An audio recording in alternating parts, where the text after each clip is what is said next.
A paz do Eterno a todos. Vamos dar continuidade então, falando do segundo tópico da nossa lição. No primeiro nós fizemos ali uma introdução, falando um pouquinho do contexto social da Maria. Também falamos da origem do nome. E no segundo tópico nós estaremos abordando a questão da elevada missão de Maria. Ou seja, Deus escolheu para ser mãe do Salvador. Ao ouvir tal saudação do anjo, Maria ficou perplexa. Disse-lhe então o anjo: Maria, não temas, porque achaste graça diante de Deus. E eis que o teu ventre conceberás e darás à luz um filho, e por-lhe-ás o nome Jesus. Está lá em Lucas, capítulo 1, versículos 30 e 31. Então, o anúncio veio através do anjo Gabriel. Falamos no outro vídeo que Maria era muito jovem, dentro do contexto cultural, talvez até mesmo com 15 a 17 anos de idade. E no texto de Mateus, capítulo de número 1, versículo 18, nos mostra que ela está exatamente desposada de José. É importante a gente sinalizar a questão do noivado e casamento na cultura judaica. Ou seja, na verdade, o casamento em si seria uma simples cerimônia, uma prática exteriorizada dentro do contexto social, mas o noivado em si, ele já tinha uma importância bem mais acentuada do que essa própria cerimônia. Ou seja, Maria ela já tinha esse compromisso com José. As únicas possibilidades que poderiam romper esse compromisso seria a morte de José ou a traição. Nesse caso, Maria ela vai ficar diante de um grande problema, tá? Porque naturalmente ela teria dificuldade de passar essa informação para José e naturalmente José teria dificuldade de aceitar isso, tá? E outra coisa, quando José ele busca essa separação com Maria, logo após ela passar por essa concepção espiritual que estaremos tratando melhor no terceiro vídeo,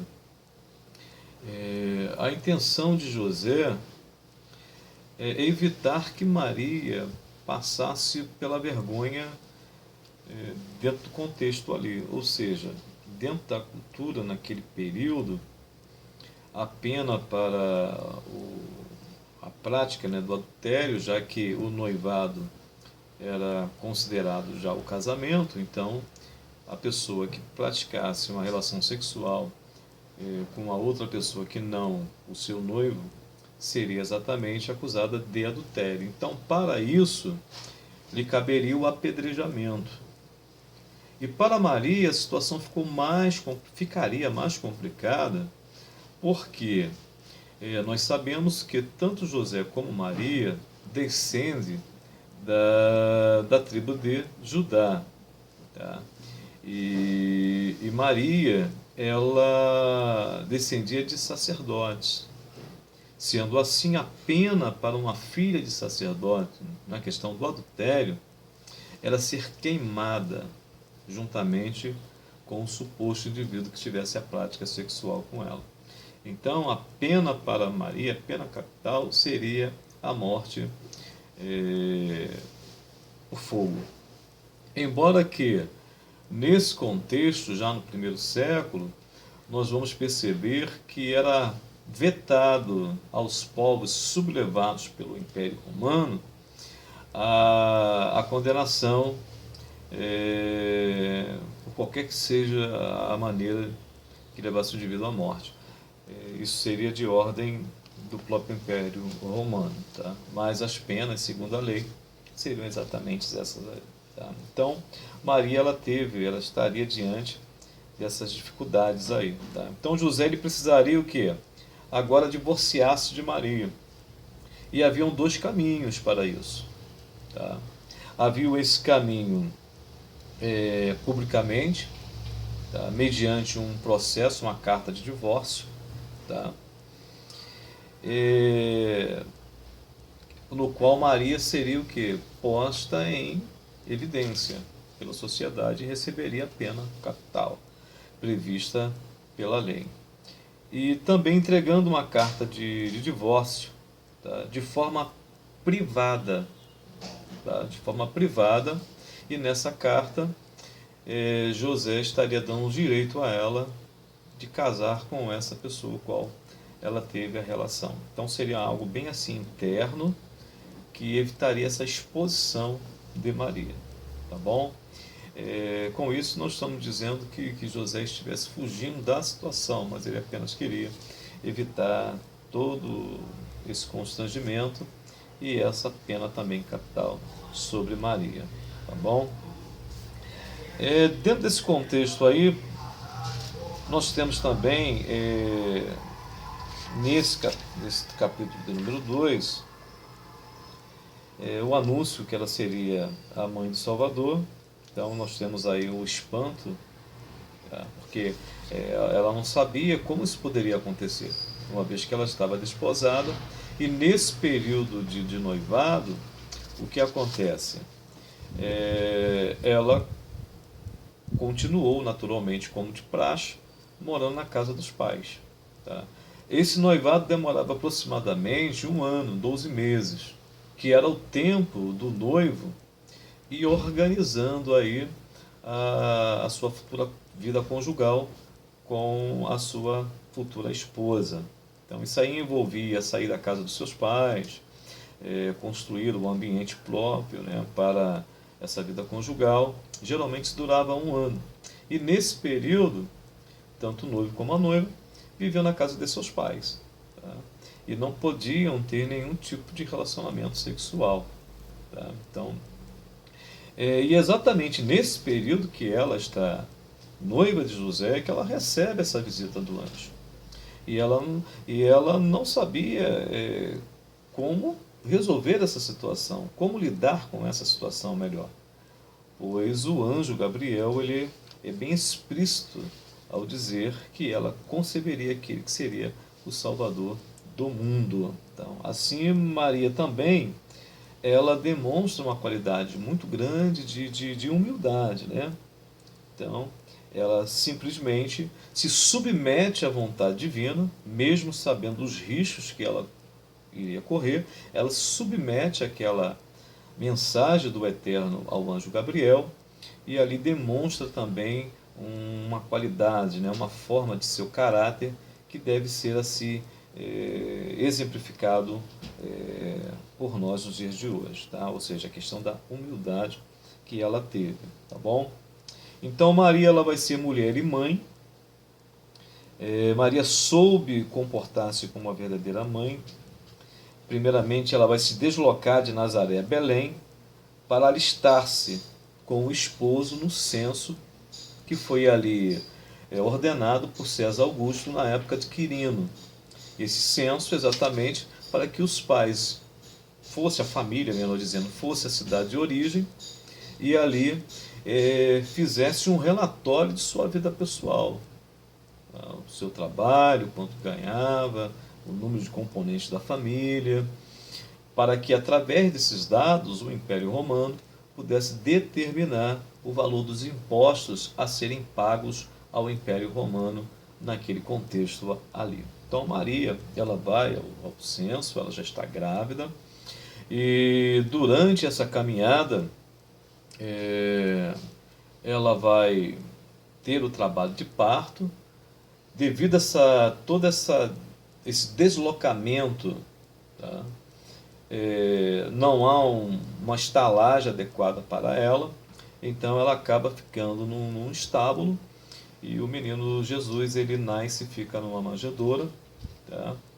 E logo depois, tá? Passa-se os dias, né, apropriados, ela dá continuidade ali para o censo.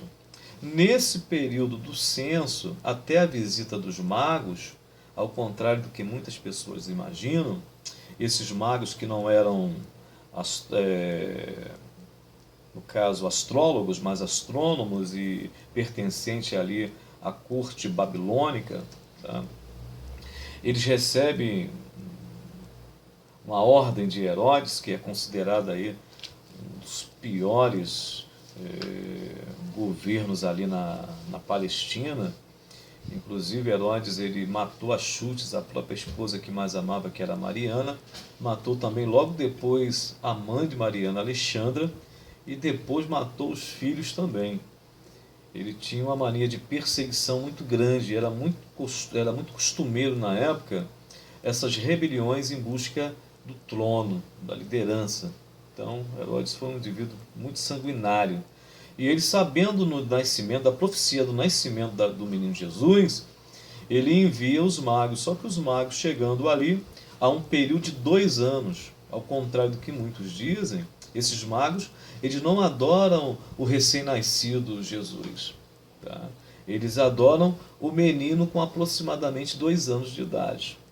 Tá bom? E ali eles vão levar as especiarias, reconhecendo que está diante deles aquele que é o Filho do Eterno, o Yeshua HaMashiach, ou seja, Jesus Cristo, o ungido do Senhor, o Messias. E sabendo das intenções de Herodes, eles tomam outro rumo e não levam as notícias para Herodes. Então Maria está dentro desse processo todo. Tá?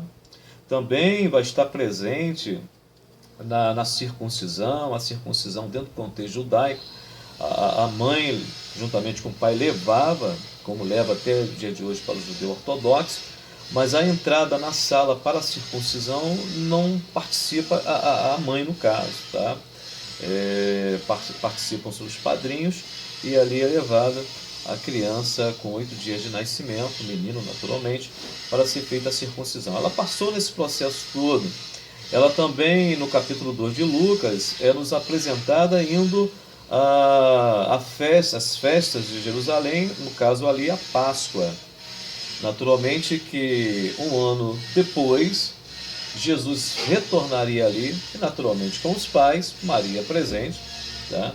Para passar pelo Bar Mitzvah, que era a iniciação, até os dias de hoje, do menino dentro do contexto judaico, a fim de não se tornar um homem em si adulto, mas com responsabilidade dentro do contexto da aplicabilidade da palavra do Eterno. No Quórum, no Meneim, que é um coro judaico, por exemplo, na ausência de qualquer adulto para completar o quórum, tendo ali um menino, por exemplo, de 13 anos que passou pelo Bar Mitzvah, ele já é agregado ao quórum e pode até mesmo, dentro da necessidade, fazer leitura do Sefer, ou seja, do escrito da palavra do Eterno, do Tanar.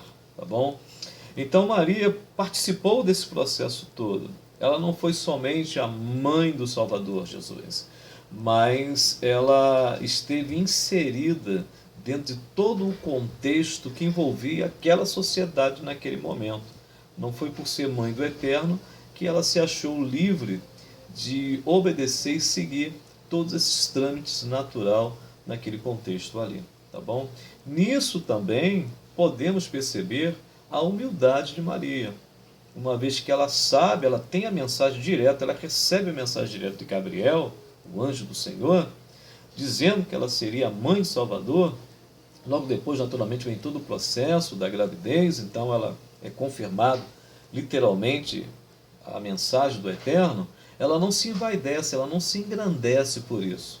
Ela mantém a sua postura, a sua humildade como uma serva do Eterno. Lá no capítulo 1, ela vai, de Mateus, capítulo 1, 46 ao 56, ela vai dignificar, ela vai glorificar, ela vai exaltar e louvar o nome do seu Salvador, que é o seu próprio Filho ali, Jesus Cristo. Tá bom? Então aí mostra um pouquinho mais desse caráter dessa mulher tão singular, tá? No contexto da sua exemplificação para nós nos dias de hoje. Tá bom? Então fica aí mais alguns detalhes quanto a essa questão do capítulo de número 2, tá bom? E no vídeo de número 3 a gente vai tratar mais teologicamente sobre essa questão do Theotokos, ou seja, da Mãe de Deus dentro do ponto de vista católico, tá bom? E também vamos falar um pouquinho da questão da concepção. Concepção o nascimento virginal, né? A gente vai falar um pouquinho também dessas questões aí. Que o Eterno vos abençoe. Shavuot Tov a todos.